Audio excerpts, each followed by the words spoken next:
Na včerajšnji seji je večina, to se pravi koalicijska večina v odboru za visoko šolstvo, znanost in tehnološki razvoj Državnega zbora Republike Slovenije, ki mu predsedujem, potrdila obe resoluciji, in sicer tako resolucijo o visokem šolstvu, kot tudi resolucijo o razvoju znanosti za obe za obdobji od 2011 do 2020.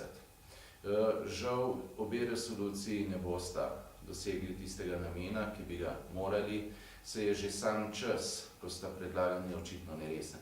Kajti resolucija pomeni, da oblikuje Državni zbor oziroma potrdi neko politiko, ki jo potem kasneje uresničuje s sprejemanjem zakonov in drugih aktov iz svoje pristojnosti. V danem primeru pa je vlada v tem trenutku v tistem položaju, kot bi opisovali tisti stari češki vic iz obdobja Varšavskega pakta. Kaj je največji in najljubši češki vic? Rusi odhajajo vsi naenkrat. In kaj je najdaljši, najljubši češki vic? Rusi odhajajo eden, po eden, po eden, po eden. In vlada Republike Slovenije je zdaj na nivoju drugega dela te šale. Kaj je torej za Slovenijo najboljša novica? Vlada odhaja eden, po eden, po eden, po eden. In seveda v takih razmerah sprejemanje resolucij ni resno početje.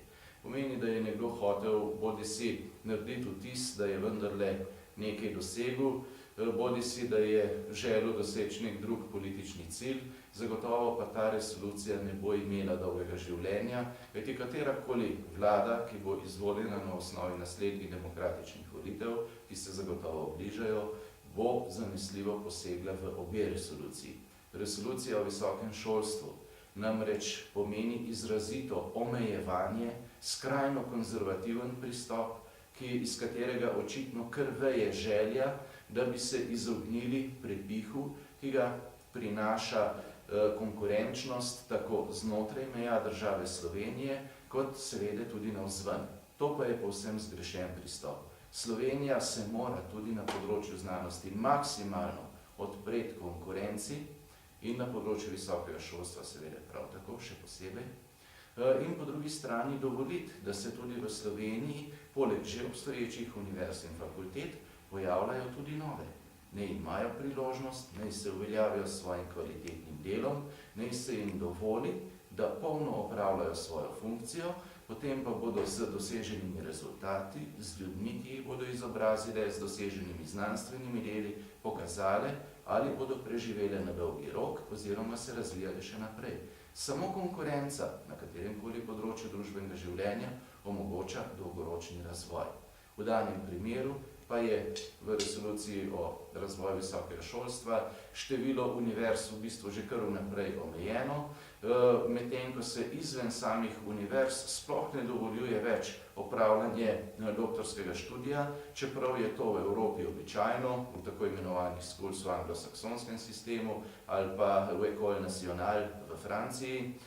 In to poteka že tudi v Sloveniji, se je v tem trenutku na nekaterih fakultetah mogoče brez težav opravljati doktorat in te z dokazanimi rezultati, z dokazanimi dobrimi znanstvenimi deli opravičujejo, da bi se tak sistem ne le ohranil, ampak še naprej razvijal.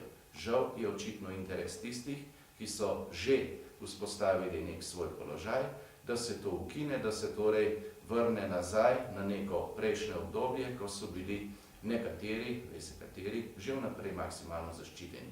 Podobno, premalo pogumno je bilo tudi pri resoluciji o razvoju znanosti in inovativnosti. Tam so sicer prisluhnili nekaterim amandmajem, z njimi je bilo besedilo tudi izboljšano, vendar se je tudi tam zelo hitro pokazalo, da zmanjkuje poguma za tiste radikalne korake, ki so nujno potrebni. Vendar je sporočilo, ki ga želimo ohraniti za na konec, eno samo. Slovenija mora maksimalno uperiti vse svoje moči v nadaljnji razvoj znanosti, visokega šolstva in inovativnosti ter malega in srednjega podjetništva. Brez tega naslednjega kroja razvoja ne bo. Za Slovenije torej ta cilj vitalnega strateškega pomena.